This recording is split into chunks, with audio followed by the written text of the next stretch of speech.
Hello दोस्तों, मैं सचिन अरोड़ा एक बार फिर से आप सभी लोगों का स्वागत करता हूं अरोड़ा एजुकेटर के इस ऑफिशियल यूट्यूब प्लेटफॉर्म पे। So I hope you all are doing great. आप सब बहुत बढ़िया होंगे और एक बार फिर से हम लोग कनेक्ट हो चुके हैं IBPS RRB PO clerk computer section में full out of full score करने के लिए, प्रैक्टिस करने के लिए और अपने एक्सपीरियंस को और इंक्रीज करने के लिए। आप जानते हैं कि हर एक सब्जेक्ट का लेवल आईबीपीएस इंक्रीज करता है। हिंदी हो, इंग्लिश हो, रीजनिंग हो, मैथ्स हो, जीए हो या कंप्यूटर, हर बार लेवल को काफ़ी एडवांस करता है। और ये बात हम लोग आरआरबी पीओ में भी देखते हैं, क्लर्क में भी देखते हैं, या स्केल 2 या स्केल 3 में भी इस बात को नोटिस करते हैं कि लेवल को किस तरीके से इंक्रीज किया जा रहा है। लेकिन अगर कंप्यूटर को आपने बेसिक से एडवांस तक अच्छे तरीके से पढ़ा है तो यहाँ पर आप full out of full score भी कर लेते हैं, है ना। ये टैलेंट है आपके अंदर कि आप पढ़ के चीज़ों को समझ के और एग्जाम में इंप्लीमेंट कर सकते हैं। ये हैबिट है आपकी, इसमें आप माहिर हैं। तो एक बार फिर से आईबीपीएस के लेटेस्ट पैटर्न क्या है, किस प्रकार कंप्यूटर के क्वेश्चंस पूछे जाते हैं, आज है इसका डे 3। फिर से बेस्ट 40 क्वेश्चंस पर बात करेंगे।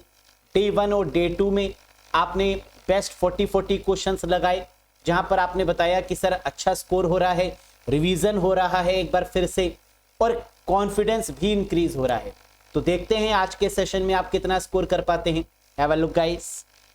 साथ ही साथ वो कैंडिडेट्स जो बेसिक से एडवांस लेवल की कंप्यूटर की तैयारी करना चाहते हैं और चाहते हैं कि पेपर का लेवल कितना भी टफ हो लेकिन स्कोर कंप्यूटर में फुल आना चाहिए, चाहे कुछ भी हो जाए, तो आप ज्वाइन कर सकते हैं इस कोर्स से, जो कि 15 मार्च से स्टार्ट हुआ था, अब एंड हो चुका है ये कोर्स। जितने भी वीडियोस हैं वो सब आपको रिकॉर्डेड फॉर्म में मिलेंगे, सारी पीडीएफ्स आपको मिलेंगी, सारे मॉक टेस्ट आपको टॉपिक वाइज मिलेंगे, जिससे कि ना सिर्फ आपको एक बेसिक आइडिया लगेगा बल्कि एडवांस अप्रोच को भी आप सॉल्व कर पाएंगे। और क्वेश्चन जो बड़े बड़े होते हैं ना, लेंथी क्वेश्चंस जो होते हैं, जो प्रैक्टिकल नॉलेज पे क्वेश्चंस होते हैं, उनको भी आप यहाँ पर सॉल्व कर पाएंगे, क्योंकि यहाँ पर सारे प्रीवियस ईयर के क्वेश्चंस भी आपको मिलेंगे, थ्योरी भी आपको मिलेगी, कॉन्सेप्ट भी आपको मिलेगा। बस डेली बेसिस पर 3-4 घंटे आप दीजिए और एग्जाम तक बहुत अच्छे तरीके से आप प्रिपरेशन कर पाएंगे, इंक्लूडिंग रिवीजन भी कर पाएंगे। वैलिडिटी कितनी है इस कोर्स की? 12 months from the date of purchase. Join करने के लिए अरोड़ा एजुकेटर एप्लीकेशन को इंस्टॉल करिएगा गूगल प्ले स्टोर या iOS स्टोर की मदद से, और फिर इस कोर्स से आप कनेक्ट कर पाएंगे। लिंक आपको डिस्क्रिप्शन बॉक्स और कमेंट बॉक्स में भी मिल जाएगा, जिस पर डायरेक्टली क्लिक करके आप कोर्स को ज्वाइन कर सकते हैं। कोई क्वेरी है, कुछ पूछना चाहते हैं, कोई कुछ डिस्कशन करना चाहते हैं, कोई आपके सवाल हैं, तो आप डायरेक्टली हमसे पूछ सकते हैं इस व्हाट्सएप नंबर पे जो यहाँ पर डिस्प्ले हो रहा है। इस व्हाट्सएप नंबर के द्वारा आप किसी भी क्वेश्चन, किसी भी प्रॉब्लम अगर आप कोई फेस कर रहे हैं कंप्यूटर में, तो वो भी आप हमारे साथ में डिस्कस कर सकते हैं। बिना किसी देरी के शुरू करते हैं आज के सेशन के साथ। और ये रहा प्रीवियस सेशन में पूछा गया question. Question of the day, which one of the following network device is the broadcast device? ऐसी कौन सी नेटवर्क डिवाइस है जिसका काम ब्रॉडकास्ट करना होता है? हब, राउटर, स्विच, गेटवे या मॉडेम? और ब्रॉडकास्ट का मतलब क्या होता है कि अगर हमने एक डिवाइस को कोई इंफॉर्मेशन दी, कोई डेटा दिया, तो वो सभी डिवाइसेस को दे दे, दैट इज कॉल्ड ब्रॉडकास्ट। और ब्रॉडकास्ट करने की रिस्पॉन्सिबिलिटी किसकी है? बिल्कुल सही, दैट इज हब की। तो HUB hub, that is the correct answer. और हब अगर पूछा जाए कि किस लेयर पर काम करता है OSI मॉडल में, तो क्या आप जानते हैं कि हब और रिपीटर फिजिकल लेयर पर काम करता है। याद रखिएगा किस लेयर पर? Physical layer. OSI मॉडल में जो पहली लेयर होती है फिजिकल लेयर, उसी पर काम करता है आपका हब और रिपीटर। Very good. पहला क्वेश्चन, ये क्वेश्चन RBI का फेमस क्वेश्चन है और IBPS भी पूछता है। थोड़ा सा कंफ्यूजिंग है, ध्यान से देखिएगा और आंसर बताइएगा। Currently the unique IP address और इंटरनेट एड्रेस इज, वर्तमान में जो यूनिक IP एड्रेस है या इंटरनेट प्रोटोकॉल एड्रेस है वो क्या है? 6 byte long, 4 byte long, 8 byte long, 16 bits long या 64 बिट लॉन्ग? हम जानते हैं कि आईपी एड्रेस दो तरीके के होते हैं, एक IPv4 और एक IPv6। IPv4 32 बिट का, 32 बिट का होता है, 32 बिट तो कहीं दिया ही नहीं है। IPv6 128 बिट का होता है, 128 बिट भी नहीं दिया। तो आप क्या करेंगे, अब बाइट में कन्वर्ट करके देखेंगे, और बिट को बाइट में कन्वर्ट करने के लिए 8 से डिवाइड करते हैं, क्योंकि 1 byte is equals to 8 bit. इसीलिए आप बिट को किस में कन्वर्ट करेंगे, बाइट में। एक बार फिर से देखो, IPv4 32 बिट, IPv6 128 बिट, नहीं मिला आंसर। अब अगला काम आपका क्या होगा कि बिट को बाइट में कन्वर्ट करिए, और बाइट में कन्वर्ट करने के लिए आप क्या करेंगे, 8 से डिवाइड करेंगे। तो 32 को 8 से डिवाइड किया तो मिल गया 4 बाइट, और 128 को 8 से डिवाइड किया, 128 को 8 से डिवाइड किया तो मिल गया 16 बाइट, 16 बाइट। अब ऑप्शन में क्या है, 4 बाइट गिवन है, हाँ। क्या ऑप्शन में 16 बाइट गिवन है, नहीं। तो करेक्ट आंसर क्या हो जाएगा, 4 byte, that is the correct answer. समझ में आ गया? तो पहले बिट में ढूंढो, बिट में ना मिले तो 8 से डिवाइड करके बाइट में ढूंढो। ये दोनों प्रोसेस आपको करके देखने होंगे। Next, a small piece of data sent from a website and stored in the user's web browser is called। किसी वेबसाइट से भेजा गया और उपयोगकर्ता के वेब ब्राउजर में संग्रहित डेटा का एक छोटा सा टुकड़ा क्या कहलाता है? Anonymous file, cookie, web page, information या रजिस्टर? हम जानते हैं वो डेटा जो सर्वर भेजता है और ब्राउजर में स्टोर रहता है उसे क्या बोलते हैं, कुकीज बोलते हैं। तो करेक्ट आंसर क्या होगा, कुकीज। और कुकीज का मेन काम क्या होता है, ट्रैक करना। ट्रैक करना यूजर्स को कि वो वेबसाइट पर कितनी देर रुका, उसने वेबसाइट पर क्या क्या एक्सेस किया, यूजर नेम, पासवर्ड, इन सब की ट्रैकिंग कहां होती है, कुकीज में। और कुकीज में 2 क्वेश्चन और भी पूछते हैं, क्या कि कुकीज सेंड कौन करता है? सेंड करने की रिस्पॉन्सिबिलिटी सर्वर की है। और कुकीज स्टोर कहां पर होती है, क्लाइंट में, मतलब ब्राउजर में। तो याद रखिएगा कि कुकीज स्टोर कहां पर होंगी, ब्राउजर में। और ब्राउजर का दूसरा नाम क्या है, क्लाइंट। तीसरा question, which standard network protocol is used to transfer computer files from one host to another host over a TCP based network such as internet? Internet जैसे TCP आधारित नेटवर्क पर कंप्यूटर फाइलों को एक होस्ट से दूसरे host में स्थानांतरित करने के लिए किस मानक नेटवर्क प्रोटोकॉल का उपयोग करेंगे? Very famous question, HTTPS, HTTP, IP, FTP या टेलनेट? हम जानते हैं ट्रांसफर कंप्यूटर फाइल्स का मतलब क्या होता है, जब हम कंप्यूटर की फाइल्स को सर्वर पर ट्रांसफर कर सकते हैं या अपने कंप्यूटर पर भी ट्रांसफर कर सकते हैं, जिसे अपलोडिंग और डाउनलोडिंग के नाम से जानते हैं। और अपलोडिंग और डाउनलोडिंग करने के लिए या फाइल को ट्रांसफर करने के लिए कौन सी प्रोटोकॉल यूज की जाती है, FTP, file transfer protocol. HTTPS क्या है, सिक्योरिटी वाली प्रोटोकॉल। HTTP क्या है, कम्युनिकेशन प्रोटोकॉल। IP क्या है, इंटरनेट प्रोटोकॉल, जो कि आपके हर एक डिवाइस का इंटरनेट पर एक यूनिक एड्रेस होता है, जिस एड्रेस को क्या बोलते हैं, IP एड्रेस। तो आंसर यहां क्या बनेगा, FTP। टेलनेट क्या है, रिमोट प्रोटोकॉल। आप कहीं भी एक जगह पर बैठकर दूसरे जगह के कंप्यूटर को एक्सेस कर सकते हैं, ME एडमिन के द्वारा, टीम व्यूअर के द्वारा।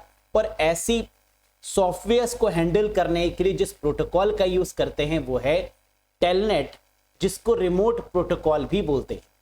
Next, many desktop and operating system include which protocol? ये क्वेश्चन तो आता ही आता है, IBPS का one of the famous question. बताइए, कई डेस्कटॉप और ऑपरेटिंग सिस्टम में कौन सी प्रोटोकॉल शामिल है? IPv6, IPv4, both IPv6 and IPv4, IPv3 या मैक प्रोटोकॉल? इस क्वेश्चन में कैंडिडेट गलती पता है क्या करते हैं, जो आपने भी शायद की होगी। IPv6 और IPv4 बोथ आंसर लगाकर आते हैं, जो कि गलत है। मैनी डेस्कटॉप का मतलब ज्यादातर कंप्यूटर्स में, ज्यादातर ऑपरेटिंग सिस्टम में, ज्यादातर डेस्कटॉप में जो प्रोटोकॉल यूज होती है वो कौन सी है, IPv6 है, जो कि IPv4 के कंपैरिजन में लेटेस्ट वाली है और ज्यादा स्पेक्ट्रम को कवर करती है, ज्यादा डिवाइसेस को कवर करती है। तो आंसर क्या होगा, IPv6 protocol, internet protocol version 6 protocol. तो इस क्वेश्चन को ध्यान रखिएगा। Many desktop and operating system के बारे में अगर बात करें तो आंसर क्या बनेगा, IPv6 प्रोटोकॉल बनेगा। लेकिन आज भी कई कंप्यूटर्स में IPv4 ही दिखाई देती है, वो मैटर नहीं करता, क्योंकि ज्यादातर कंप्यूटर्स में IPv6 ही होती है ना, लेटेस्ट वाली, जिसकी कवरेज ज्यादा है। Next, dash key that is used to turn a function on और ऑफ और to switch between the two functions. बताइए, ये तो लेटेस्ट क्वेश्चन है, अभी इंश्योरेंस के पेपर में पूछा गया। बताइए आंसर।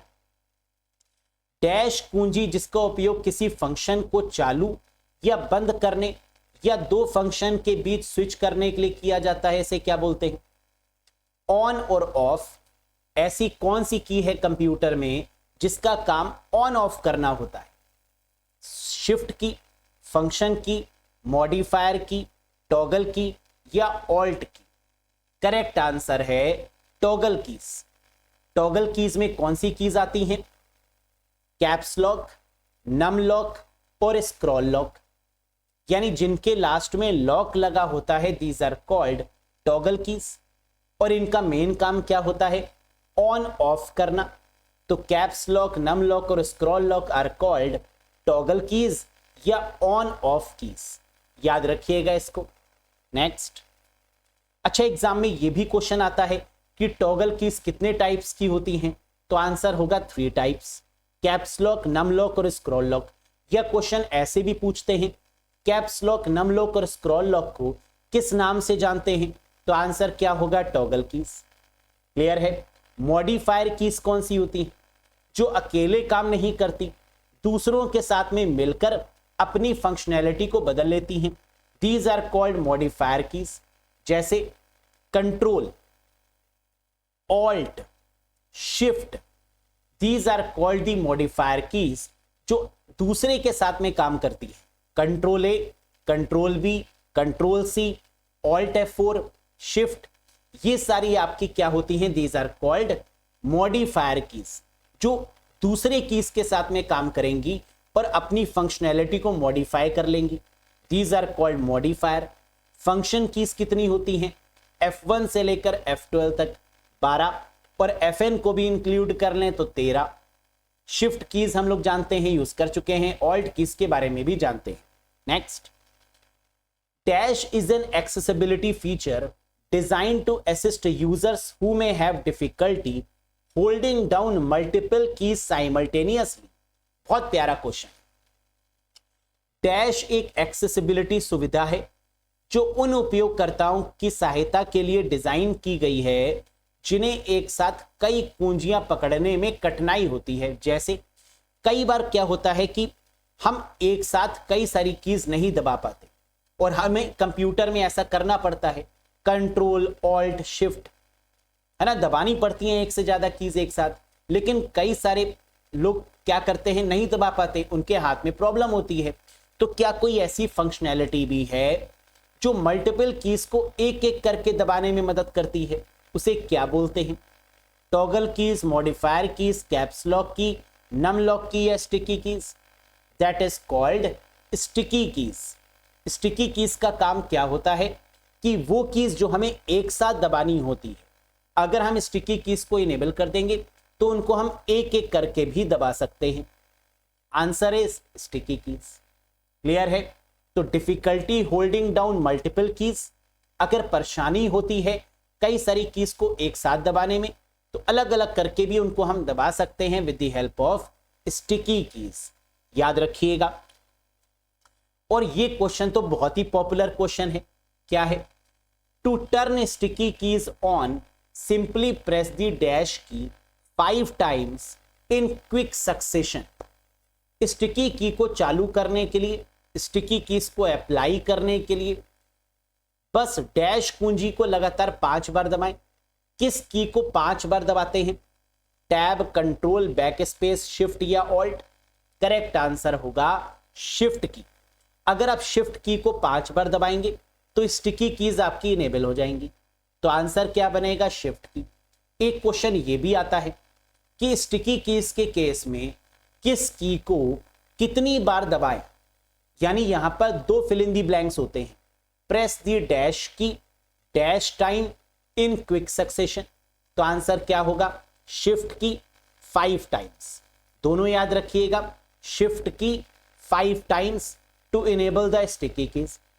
जब आप 5 बार दबाएंगे तो ये मैसेज आपके स्क्रीन पर आएगा, sticky keys lets you the shift, control, alt और Windows logo keys by pressing 1 key at a time. The keyboard shortcut to turn on sticky keys is to press shift key 5 times. लिखा हुआ है यहां पर, clear? Next, print, share, export account options are found under which tab in MS Word 365? MS Word 365 जो कि online version है MS office का। Print, share, export account विकल्प किस टैब के अंतर्गत पाए जाते हैं? बताइए। प्रिंट करना है फाइल को, शेयर करना है, एक्सपोर्ट करना है, या अकाउंट में जाकर आपको ये चेक करना है कि कौन सा वर्जन यूज कर रहे हैं। तो ये आपको किस टैब में मिलेगा MS वर्ड में? इंसर्ट, फाइल, डिजाइन, रिव्यू या व्यू? करेक्ट आंसर होगा फाइल टैब। सबसे पहला जो टैब होता है वो फाइल टैब ही तो होता है। जब आप फाइल टैब पर क्लिक करते हैं तो आपको home, new, open, add ins, info, save, save as, history, print, share, export, transform, close, account और ऑप्शंस जैसे विकल्प दिखाई देते हैं। इनकी मदद से आप काम कर सकते हैं, तो that is called file tab, पहला tab. Next, dash is the shortcut key for spelling and grammar check in MS Word 2019 या 2021? MS वर्ड 2019 या 2021 में वर्तनी और व्याकरण जांच के लिए किस शॉर्टकट की का प्रयोग करते हैं? बताइए। स्पेलिंग और ग्रामर चेक कहां मिलता है? रिव्यू टैब के अंदर। Spell check, thesaurus, word count, है ना, ये सब रिव्यू टैब के अंदर आपको मिलेगा। तो स्पेलिंग और ग्रामर के लिए जो शॉर्टकट की है वो क्या है? F7। F7 is the shortcut key for spelling and grammar check. आपने कोई पैराग्राफ टाइप किया और उसको सिलेक्ट किया, F7 प्रेस कर दिया, तो अगर उसमें कोई स्पेलिंग या ग्रामर गलती होगी तो वो आपको डिस्प्ले हो जाएगा स्क्रीन पर किसी भी वर्जन में।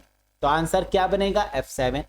Next, the keyboard shortcut dash is used for invoking the thesaurus in MS Word 2016।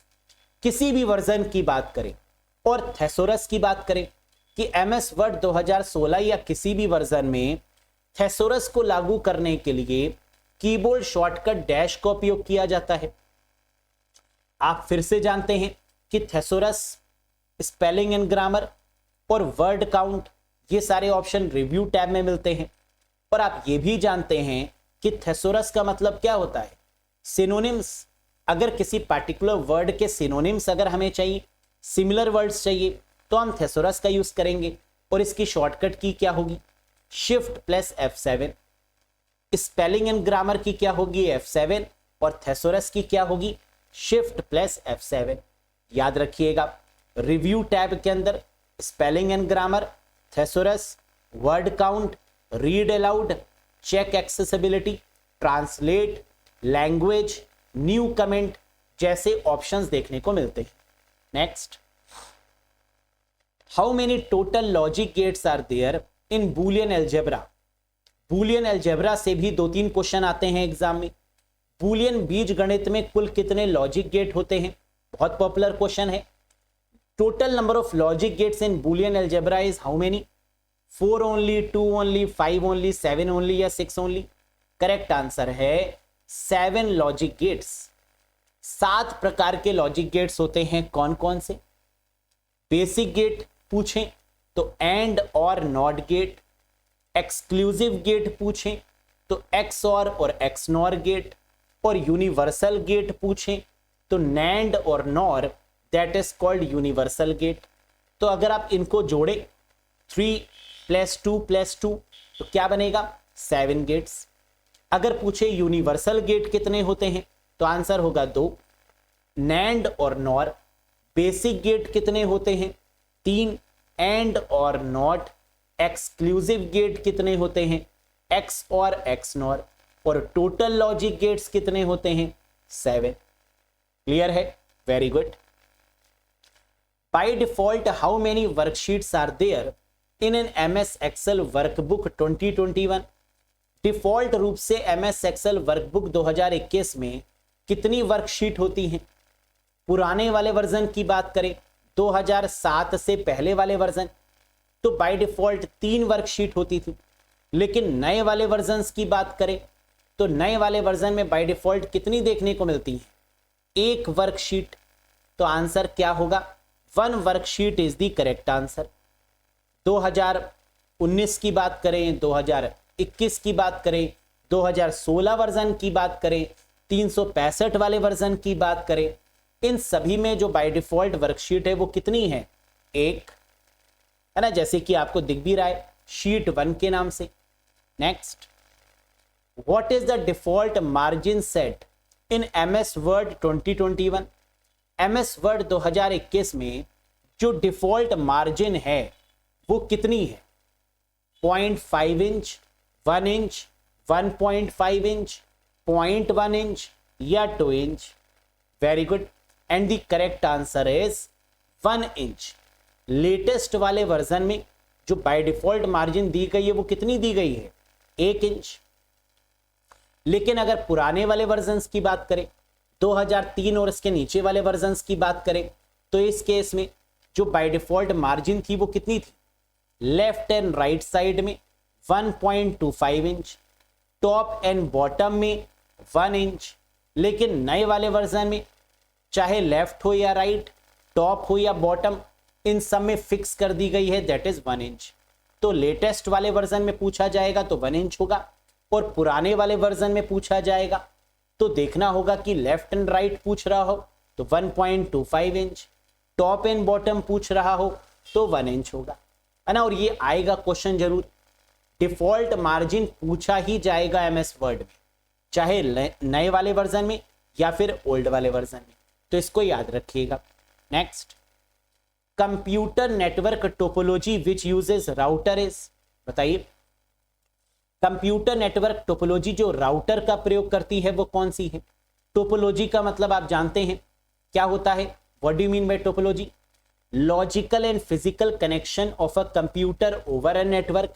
Network में कंप्यूटर्स को कैसे लॉजिकली या फिजिकली अरेंज करें, टोपोलॉजी है। राउटर्स किस टोपोलॉजी में यूज होगा? उसी टोपोलॉजी में जो रिलायबल है, उसी टोपोलॉजी में जो बेस्ट मानी जाती है, that is called mesh topology. Home automation में इसका यूज करते हैं, हर एक नोड एक दूसरे नोड से कनेक्टेड होती है, that is called mesh topology. ठीक, तो राउटर किस टोपोलॉजी में यूज होगा? मैश टोपोलॉजी के केस में। Next, the most open source DBMS is? ये क्वेश्चन आता ही आता है, RBI, RRB, इंश्योरेंस, सबका फेवरेट क्वेश्चन है। बताइए, सबसे खुला सोर्स DBMS का कौन सा है? Open source. ओपन सोर्स का मतलब होता है फ्री ऑफ कॉस्ट, या जिसमें आप बदलाव भी कर सकते हैं। Open source software, open source browser. तो ओपन सोर्स का मतलब जो फ्री ऑफ कॉस्ट है और जिसमें आप चेंजेस भी कर पाए। तो DBMS कौन सा होगा ऐसा? MySQL। This is considered as an open source database management system. बिल्कुल मुफ्त में मिलता है MySQL, और अपने अकॉर्डिंग कस्टमाइज भी कर सकते हैं। Next, dash protocol is used for retrieving the email from the server. Mail से कम 2-3 क्वेश्चन आपको एग्जाम में देखने को मिलते हैं। ज्यादा भी हो सकते हैं। तो ईमेल जो है वो बहुत इंपॉर्टेंट टॉपिक माना जाता है। बताइए, सर्वर से ईमेल प्राप्त करने के लिए डैश प्रोटोकॉल का उपयोग किया जाता है। अच्छा, अगर मेल को सेंड करने की बात कर रहे होते तो आंसर SMTP हो जाता। मेल को रिट्रीव करने की बात हो रही है, एक्सेस करने की बात हो रही है, तो आंसर या तो IMAP होगा या POP3 होगा। तो क्या IMAP गिवन है? नहीं। क्या POP3 गिवन है? Post office protocol version 3। हां, तो करेक्ट आंसर क्या होगा? POP3। तो रिट्रीव करने का मतलब निकालना, एक्सेस करना। जब आप किसी को मेल भेजते हैं तो वो तो SMTP होगा, और जब वो उस मेल पर क्लिक करेगा, उसको एक्सेस करेगा, उसको देखेगा, तो वहां पर जो प्रोटोकॉल यूज होगी वो कौन सी होगी? IMAP या POP3। माइम का यूज क्यों करते हैं? अटैचमेंट के लिए। अगर आपने कोई अटैचमेंट अटैच करके भेजा है मेल पर तो कौन सी प्रोटोकॉल यूज होगी? माइम। DHCP क्या है? IP एड्रेस को ऑटोमेटिक असाइन कौन करेगा? DHCP, dynamic host configuration protocol. और FTP के बारे में आपने अभी अभी जाना, अपलोडिंग या डाउनलोडिंग या ट्रांसफर दी फाइल्स के केस में FTP होगा। Next, which of the following shortcut is used to insert a note in a cell in MS Excel 365? Again बहुत पॉपुलर क्वेश्चन। MS Excel 365 में सेल में नोट डालने के लिए निम्न में से किस शॉर्टकट का उपयोग करते हैं? क्या होगा? आप किसी भी सेल में नोट डाल सकते हैं। नोट का मतलब कमेंट, और कमेंट ऐड करने की जो शॉर्टकट की होगी वो क्या होगी? Shift plus F2। शिफ्ट के साथ F2 जैसे ही आप प्रेस करेंगे सेल में तो एक कमेंट वाला ऑप्शन ओपन हो जाएगा, जहां पर आप कोई भी नोट, कोई भी कमेंट ऐड कर सकते हैं। Shift F2। Next, which function key is used in MS Excel 365 to edit a cell? किसी सेल को संपादित करने के लिए MS Excel 365 या किसी भी वर्जन में किस फंक्शन की का उपयोग करते हैं? बताइए। अगर आपको सेल में कोई चेंजेस करने हैं, एडिटिंग करनी है, बदलाव करना है, तो F2 का प्रयोग करते हैं। क्या होगा? फंक्शन की that is called F2। F2 का यूज क्या कहीं और भी हम करते हैं? जी हां, किसी फाइल और फोल्डर को रीनेम करने के लिए। अगर एग्जाम में क्वेश्चन आए कि फाइल या फोल्डर को रीनेम करने की फंक्शन की क्या होगी, तो आप कहेंगे F2। फाइल या फोल्डर को सिलेक्ट करिए, F2 प्रेस करिए, हाईलाइट हो जाएगा, डिलीट करिए और नया नाम रख दीजिए। रीनेम एनी फाइल और a folder, F2। F1 help के लिए, F3 सर्च के लिए, है ना। F4 किसके लिए? To repeat the last action perform, और F5 रिफ्रेश के लिए। Next, the circuit used to store 1 bit of data is known as. 1 bit data को संग्रहित करने के लिए प्रयुक्त सर्किट को क्या कहा जाता है? 1 बिट का मतलब क्या कंप्यूटर बिट को समझता है, 0-1 को समझता है? हां, जिसे बाइनरी नंबर्स भी बोलते हैं। तो ये जो बिट है ये कंप्यूटर पर स्टोर कहां पर होती है? रजिस्टर में, इनकोडर में, डिकोडर में, फ्लिप फ्लॉप में या एक्यूमुलेटर में? करेक्ट आंसर होगा फ्लिप फ्लॉप। 0 और 1 को स्टोर करने की जो जगह है that is called what? Flip flop. Collection of flip flop क्या होता है? रजिस्टर। फ्लिप फ्लॉप के कलेक्शन को ही क्या बोलते हैं? रजिस्टर, जो कि फास्टेस्ट मेमोरी है। प्रीवियस सेशन में बताया था, है ना, रजिस्टर इज द फास्टेस्ट। उसके बाद कैशे, और कैशे नहीं है तो फिर क्या होगा? रैम, है ना। यही तो सीक्वेंस बताया था, रजिस्टर, कैशे और रैम। एक्यूमुलेटर क्या होता है? जहां रिजल्ट सेव होता है that is called accumulator register. जहां ALU का रिजल्ट, जैसे 1 + 2 = 3, ये जो 3 जहां पर स्टोर होगा कंप्यूटर में that is called accumulator. Next, a device that convert network with different protocol. आएगा ही आएगा ये क्वेश्चन, तो या तो डिफरेंट प्रोटोकॉल वाला क्वेश्चन आता है एग्जाम में या सेम प्रोटोकॉल वाला आता है, लेकिन आता जरूर है। एक उपकरण जो विभिन्न प्रोटोकॉल के साथ नेटवर्क को जोड़ता है उसे क्या बोलेंगे? अगर different protocol, different network, different topologies, अगर ऐसा क्वेश्चन आ रहा है जिसमें डिफरेंट अलग अलग चीजों का प्रयोग हो रहा है तो आंसर क्या होगा? गेटवे। लेकिन अगर क्वेश्चन में डिफरेंट की जगह पर सेम दे दिया होता, same protocol, same network, same topology, तो आंसर क्या होता? ब्रिज या राउटर। तो सेम के केस में पहली प्रायोरिटी हम देते हैं किसको? ब्रिज को। और अगर ब्रिज नहीं है तो राउटर को, और ब्रिज और राउटर दोनों हैं तो ब्रिज को, क्योंकि सेम के केस में पहली प्रायोरिटी क्या होगी? ब्रिज होगी। और डिफरेंट के केस में हमेशा आंसर क्या होगा? गेटवे होगा। Next, who is responsible for assigning the IP address? IP address निर्दिष्ट करने के लिए कौन रिस्पॉन्सिबल है? आईपी एड्रेस असाइन कौन करता है? आईएसओ, डरपा, आईएएनए, माइक्रोसॉफ्ट या आईईटीएफ? हम जानते हैं कि बहुत सारे आईपी एड्रेस होते हैं और इनको असाइन करने के लिए जो संस्था बनाई गई that is called IANA, internet assigned numbers authority. Internet assigned numbers authority, IANA is responsible for assigning the IP address. IP address को निर्दिष्ट करने, असाइन करने के लिए कौन जिम्मेदार है? IANA रिस्पॉन्सिबल है। Next, which protocol is used to find the IP address when MAC address is known? दो तरीके के क्वेश्चन एग्जाम में आते हैं, या तो फाइंड द IP एड्रेस दिया होगा या फाइंड द मैक एड्रेस दिया होगा। अगर आईपी एड्रेस को फाइंड करने की बात की जाए तो आंसर क्या बनेगा? RARP, reverse address resolution protocol. वहीं इसका उल्टा, अगर फाइंड दी मैक एड्रेस की बात करते कि मैक एड्रेस को फाइंड करने वाली प्रोटोकॉल कौन सी है, तो आंसर होता ARP, एड्रेस रेजोल्यूशन प्रोटोकॉल। याद रखिएगा, find the IP address, IP address कैसे खोजें? RARP की मदद से। और मैक एड्रेस कैसे खोजें? ARP की मदद से। समझ में आया? Very good. TCP IP आप जानते हैं क्या है? एक ऐसी प्रोटोकॉल जो नेटवर्क की बेस प्रोटोकॉल मानी जाती है, TCP IP।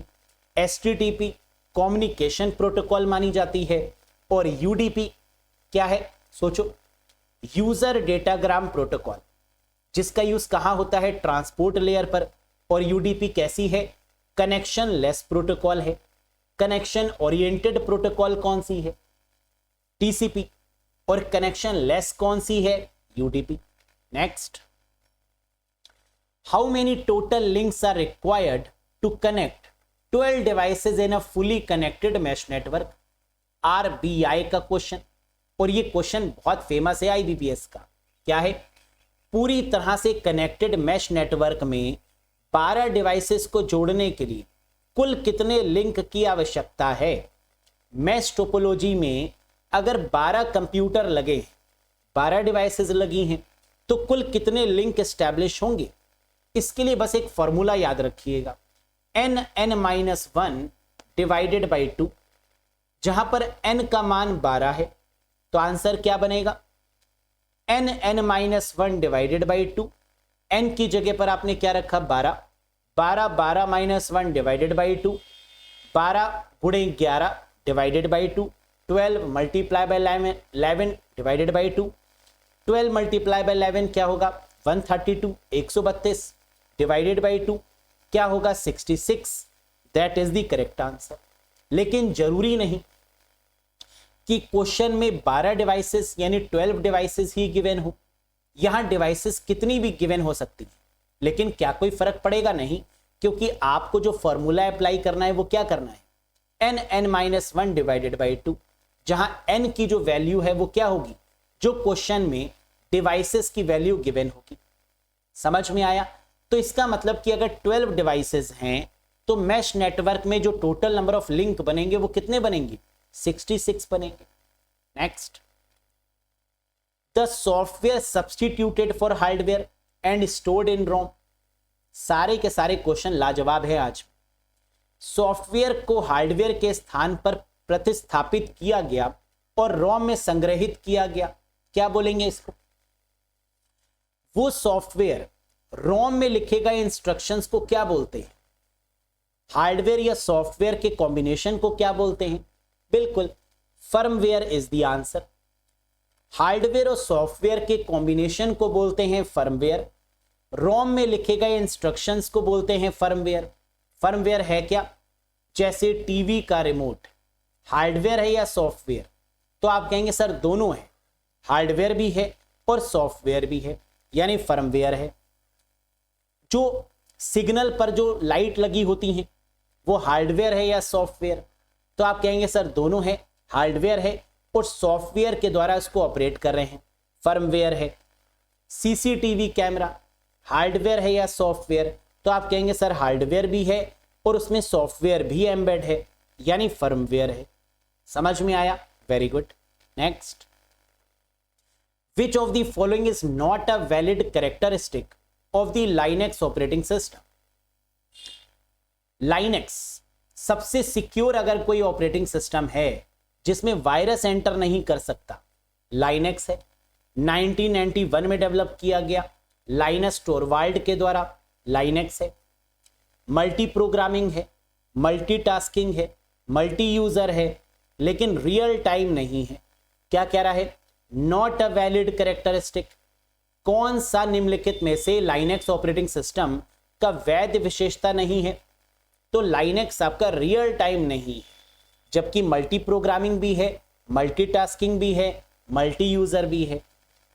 समझ में आया? That is Linux. Next, what या which is the core of the operating system? बहुत प्यारा क्वेश्चन। ऑपरेटिंग सिस्टम का मूल कौन सा है? कोर क्या है? शेल, कर्नल, कमांड, स्क्रिप्ट या जीयूआई? हम जानते हैं कि ऑपरेटिंग सिस्टम की बात करें, चाहे वो लाइनेक्स हो या यूनिक्स या कोई भी, ऑपरेटिंग सिस्टम को कमांड कौन देता है? कर्नल। तो core of the operating system कौन होगा? कर्नल। जो पूरे ऑपरेटिंग सिस्टम को मैनेज करता है वो कौन है? Kernel. So the correct answer is kernel. और यूजर जिससे इंटरेक्ट करता है वो है शेल। तो अगर यूजर की बात की जाती तो शेल हो जाता, और core of the operating system की बात करेंगे तो आंसर क्या होगा?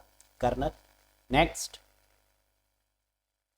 What is the class of the IP address 172.16.55.13? IP address की क्लास क्या है? जहां आईपी एड्रेस ये है, कैसे पता लगाएंगे? पहले वाले ऑक्टेट से पहला जो नंबर है वो क्या है? 172। 172 किस रेंज में आता है? हम जानते हैं क्लास ए 0 से लेकर 127 तक होती है। 128 से 191 क्लास बी होती है, और 172 किस रेंज में आ रहा है? 128 से 191 के बीच में। तो आंसर क्या हो जाएगा? Class B. इसका मतलब कि हमें रेंज पता होनी चाहिए, और कई बार तो एग्जाम में सिर्फ रेंज पूछ लेते हैं कि क्लास ए की रेंज क्या है। कई बार 0 से 126 भी दी होती है। 127 रिजर्व होता है लूप बैक एड्रेस के लिए, जिसे टेस्टिंग एड्रेस भी बोलते हैं, जो क्लास ए का ही हिस्सा है। तो 0 से लेकर 127 क्लास ए, 128 से 191 क्लास बी, 192 से 223 क्लास सी, 224 से 239 क्लास डी, और 240 से 255 क्लास ई का पार्ट होता है। क्लास ए बी सी को यूनिकास्टिंग बोलते हैं, क्लास डी को मल्टीकास्टिंग बोलते हैं, और क्लास ई को ब्रॉडकास्टिंग बोलते हैं। तो ये भी याद रखिएगा कि यूनिकास्ट की बात हो एबीसी, मल्टीकास्टिंग की बात हो क्लास डी, और रिसर्च एंड डेवलपमेंट की बात हो या ब्रॉडकास्टिंग की बात हो तो क्लास ई होता है। Next, a database management system is a type of dash software. Database management system किस प्रकार के सॉफ्टवेयर हैं? डीबीएमएस की बात करें तो ऑपरेटिंग सिस्टम कैसे ऑपरेट करेगा? डेटाबेस की मदद से। ऑपरेटिंग सिस्टम अगर सिस्टम सॉफ्टवेयर है तो डीबीएमएस भी क्या होगा? System software. क्या सिस्टम सॉफ्टवेयर कहीं दिया है? हाँ, first option is the correct one. It is a type of a system software. तो जितने भी डेटाबेस मैनेजमेंट सिस्टम होते हैं उनका जो बेसिक नेचर है वो क्या है? System software. Next, which of the following layer is responsible for syntax and semantic of data in OSI model? बताइए, निम्नलिखित में से कौन सी परत ओएसआई मॉडल में डेटा के सिंटेक्स और शब्दार्थ के लिए रिस्पॉन्सिबल है, जिम्मेदार है? हम जानते हैं एकमात्र ऐसी लेयर है ओएसआई मॉडल में जो इनक्रिप्शन करती है, डिक्रिप्शन करती है, कॉम्प्रेशन करती है, ट्रांसलेशन करती है, सिंटेक्स और सिमेंटिक करती है, जो कि है layer 6 of the OSI model, जिसे प्रेजेंटेशन लेयर के नाम से जानते हैं। तो प्रेजेंटेशन लेयर का काम क्या होगा? 6th लेयर है, ट्रांसलेट करना, इनक्रिप्ट करना डेटा को, डिक्रिप्ट करना, कॉम्प्रेस करना, सिंटेक्स और सिमेंटिक, ये सारे काम किसके हैं? प्रेजेंटेशन लेयर के। Next, dash convert a source code to object code. Dash source code को ऑब्जेक्ट कोड में परिवर्तित करता है कौन? एडिटर, लोडर, लिंकर, कंपाइलर या ऑल ऑफ दिस? पार की नजर और निर्मा सुपर, बिल्कुल सही। सोर्स कोड को ऑब्जेक्ट कोड में कन्वर्ट करने का काम किसका है? कंपाइलर का या इंटरप्रेटर का? क्या कंपाइलर दिया है? हां। क्या इंटरप्रेटर दिया है? नहीं। तो करेक्ट आंसर क्या होगा? कंपाइलर। जो सोर्स कोड को ऑब्जेक्ट कोड में कन्वर्ट करेगा, जो डीबग करेगा पूरे प्रोग्राम को एक साथ, compiler, line by line, interpreter. Next, which function key is used to access the boot menu in Windows? Windows में बूट मेन्यू या सेफ मोड में ओपन करने की जो शॉर्टकट की है वो क्या है? बताओ। या तो बूट मेन्यू दिया होता है या सेफ मोड, और दोनों ही केस में जो शॉर्टकट की है वो है F8। नहीं करना किसी का वेट, क्योंकि करेक्ट आंसर इज F8। इससे क्या होगा? जब आप F8 प्रेस करेंगे बूटिंग के समय पर, तो एडवांस्ड बूट ऑप्शन ओपन हो जाएगा, जो आपके सिस्टम को सेफ मोड में भी ओपन करेगा। तो सेफ मोड पूछें, बूट मेन्यू पूछें, इन सभी के केस में आंसर क्या होगा? F8। Next, which language does MS Word use to create macros? बताइए, मैक्रोज बनाने के लिए MS वर्ड किस भाषा का उपयोग करता है? मैक्रोज जिसका काम क्या है? रेपिटेटिव टास्क को रिकॉर्ड करना। किस टैब में मिलता है मैक्रोज? व्यू टैब में। और मैक्रोज बनाने के लिए जो लैंग्वेज यूज होती है वो कौन सी है? विजुअल बेसिक, यानी third is the correct answer. और विजुअल बेसिक किसकी है? माइक्रोसॉफ्ट की। और MS वर्ड किसका है? माइक्रोसॉफ्ट का। समझ में आया? तो मैक्रोज को डेवलप करने के लिए कौन सी language? Visual Basic is the correct answer. Next, ये है मैक्रोज। व्यू टैब में मैक्रोज पर जब आप क्लिक करते हैं तो व्यू मैक्रोज, ऑल्ट F8। कुछ याद आया? प्रीवियस सेशन में मैंने आपको बताया था कि मैक्रोज की जो शॉर्टकट की है वो क्या है? Alt plus F8। व्यू करने की, रिकॉर्ड कर सकते हैं मैक्रोज को, और पॉज रिकॉर्डिंग भी कर सकते हैं। Next, the IPv4 has a dash notation for addressing. IPv4 को संबोधित करने के लिए एक डैश अंकन की रिक्वायरमेंट है। बताइए, IPv4 का नोटेशन क्या है? Dotted decimal, hexadecimal, both 1 and 2, octal या बाइनरी? हम जानते हैं IPv4 एड्रेस कैसे लिखा जाता है? 192.168.15.10, जो कि एक डेसिमल फॉर्मेट है। यानी आंसर क्या होगा? डॉटेड डेसिमल फॉर्मेट या डॉटेड डेसिमल नोटेशन। जबकि IPv6 एड्रेस हेक्साडेसिमल फॉर्मेट में और मैक एड्रेस हेक्साडेसिमल फॉर्मेट में होता है। तो अब याद रखिए, IPv4 डेसिमल में, IPv6 हेक्साडेसिमल में, और मैक एड्रेस हेक्साडेसिमल में होता है। और ये क्वेश्चन जरूर आता है exam. What is the maximum number of sheet that can be added to an Excel workbook? बताइए, एक्सेल वर्कबुक में अधिकतम कितनी शीट जोड़ी जा सकती है?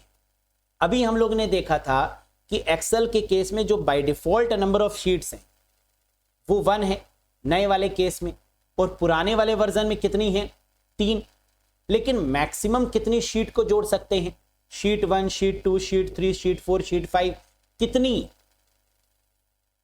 255, 255 मैक्सिमम नंबर ऑफ शीट्स, यानी करेक्ट आंसर होगा क्या? 255। क्या इससे ज्यादा हम ऐड कर सकते हैं? नहीं। मैक्सिमम लिमिट कितनी है शीट्स को ऐड करने की? तो sheet 1, sheet 2, sheet 3, sheet 4, sheet 5, कब तक? 255 तक। Next, ASCII is a dash bit code whereas eASCII is a dash bit code। बताइए, ASCII कितने बिट का कोड है जबकि eASCII कितने बिट का कोड है? हम जानते हैं ASCII का मतलब American standard code for information interchange, जो कि 7 बिट का कोड है, और eASCII जो कि एक्सटेंडेड ASCII है, 8 बिट का कोड है। तो ASCII के केस में क्या होगा? आशिकी नहीं, ASCII 7 बिट का कोड, और आशिकी नहीं, ASCII 8 बिट का कोड। और ASCII की फुल फॉर्म या ASCII की full form American standard code for information interchange.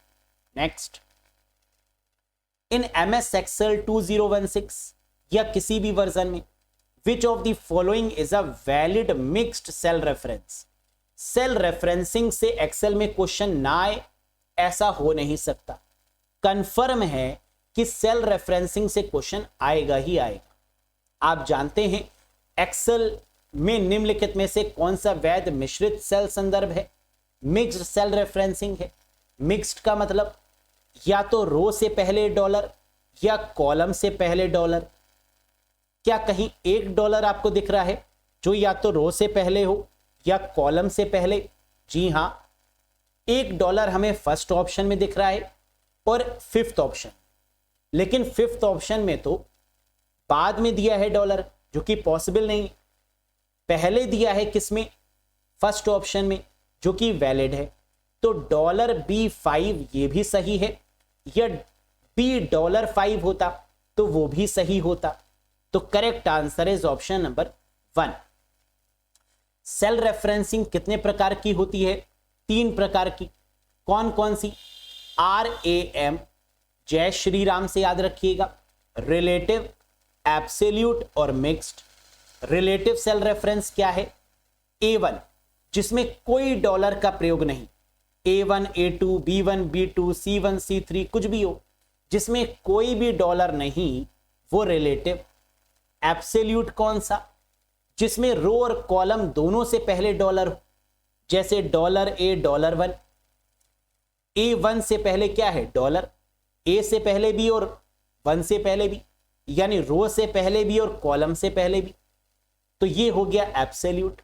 और मिक्स्ड का मतलब या तो सिर्फ रो से पहले होगा या सिर्फ कॉलम से पहले। तो $A1 या $1 is the example of mixed cell referencing. समझ में आया? और डॉलर का मतलब यहां पर क्या होता है सेल रेफरेंसिंग में? रो या कॉलम को लॉक करने के लिए डॉलर का यूज किया जाता है। तो dollar is used for which purpose in cell referencing?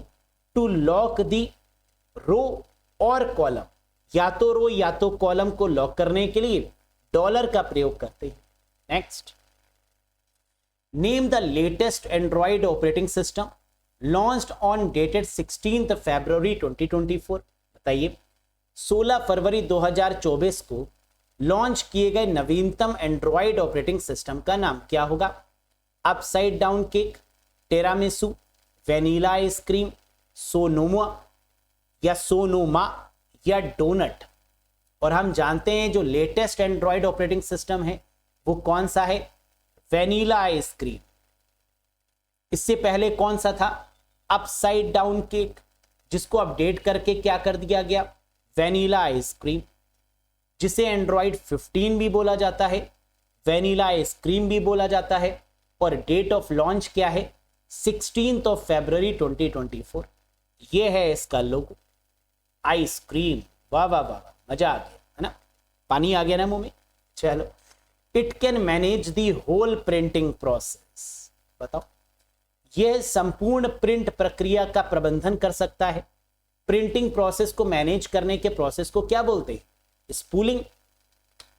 Spooling का मतलब, सपोज करिए कि आपने 5 प्रिंट आउट दिए एक ही समय पर। अब प्रिंटर पहले किसको निकालेगा, किस वाले प्रिंट को निकालेगा? अगर समय भी एक ही है तो वो अपने आप अरेंज करेगा कि पहले वो निकालेगा किसको, नोटपैड की फाइल को, फिर MS वर्ड की फाइल को, फिर पावर पॉइंट की फाइल को, फिर एक्सेल की फाइल को। ऐसे इसमें हायरार्की सेट होती है क्यू में, और इसी को बोलते हैं क्या, spooling. Next, for a drop cap maximum number of lines. एक ड्रॉप कैप के लिए अधिकतम संख्या लाइंस कितनी है बताओ? हम जानते हैं ड्रॉप कैप का मतलब इनिशियल लेटर कैपिटल में होना चाहिए, बड़ा होना चाहिए, that is called drop cap. Drop cap by default 3 lines के बराबर, मिनिमम 1 लाइन के बराबर और मैक्सिमम 10 लाइन के बराबर होता है। तो करेक्ट आंसर क्या होगा, 10 लाइंस।